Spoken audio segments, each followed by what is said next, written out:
Hello, this is Steve Kendall. I'm a realtor at Security Pacific, Richmond, California. Today's 9/11, so I thought I would share a real estate related story that happened on 9/11. Before I go there, I'd like to do a quick shout out to my youngest sister, Mary. It's her birthday today, so Mary, happy birthday. So the story I want to share was one of my first clients when I first started the business. He was referred to me by a good friend. His name was Harvey. Harvey owned a lot of real estate, and he wanted to sell one of his properties. Harvey was in his late 70s, and his health was failing. He had a hard time breathing, he walked slowly, spoke softly. He wanted to know, how I would market his property, what kind of services I would provide, how much I would charge, and so on. He was a little suspicious of me because I was brand new in the business, and rightfully so. So he had a lot of questions for me. After talking with him for, it was at least an hour, if not more, I could sense that he wanted to work with me, but he was still not sure. So I told him that at any time, if he was unhappy with my services, that he could cancel the deal and he would owe me nothing. That did it. He said he'd sign a listing agreement with me, provided I put that promise in writing, which of course I did.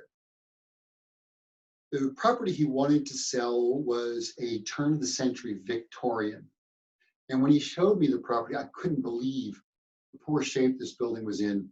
It was run down, it was dark, needed everything. Even the foundation needed to be replaced. The foundation was made out of brick, which is not the best material for a foundation in a seismically active area like California. So we put the property on the market. We got a lot of interest, but we didn't get any offers right at first. After being on the market for, I think it was about 2 months, we had gotten several offers, but they were all very low, and Harvey said no to all of them. So I had been talking to him about doing a price reduction when all of a sudden, out of nowhere, an offer came in that was full price, all cash as is.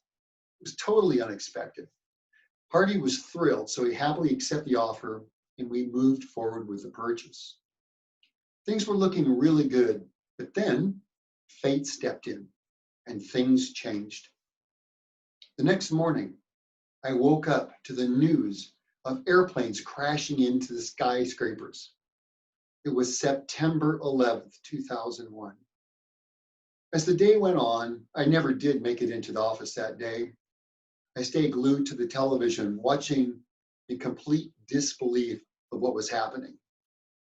So the next day, Harvey called and he said he wanted to cancel the sale of the Victorian.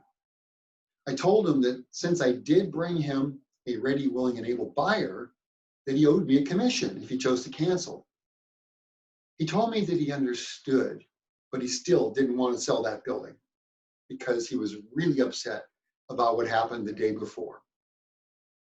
So I told him that I would go ahead and cancel the sale, take this property off the market, and I wouldn't charge him the commission.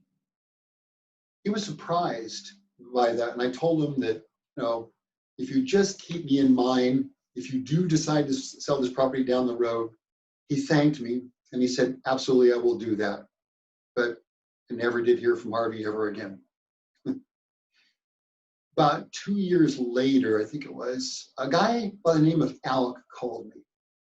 He explained to me that he worked with Harvey. I asked how Harvey was doing. He said that Harvey had just passed away. He told me that Harvey had left him instructions that as soon as he passed, Alec was to contact me and let me know that I was going to be selling all of Harvey's properties. I was stunned by this call, and I asked why. Alec told me that Harvey never forgot about me not charging him the commission when I could have. He asked if I'd be willing to sell that Victorian. I said, of course. So we listed that property. We sold it rather quickly this time. Over the next several years, Alec had me sell 8 more properties that Harvey owned. Harvey truly was one of the most unforgettable people I've ever worked with, and I'll never forget him.